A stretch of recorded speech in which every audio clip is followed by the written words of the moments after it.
আজকে আমরা জার্নি করব জাপানের ওসিমা থেকে তাকেশিবা পর্যন্ত ফার্স্ট ক্লাস ভিআইপি ক্রুজ শিপে।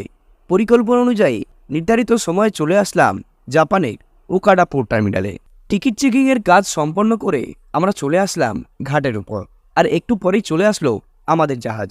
ফাইনালি আমরা চলে আসলাম আমাদের জাহাজের কেবিনে, যার মধ্যে প্রয়োজনীয় সব কিছুর সাথে সাথে রয়েছে টি সেট।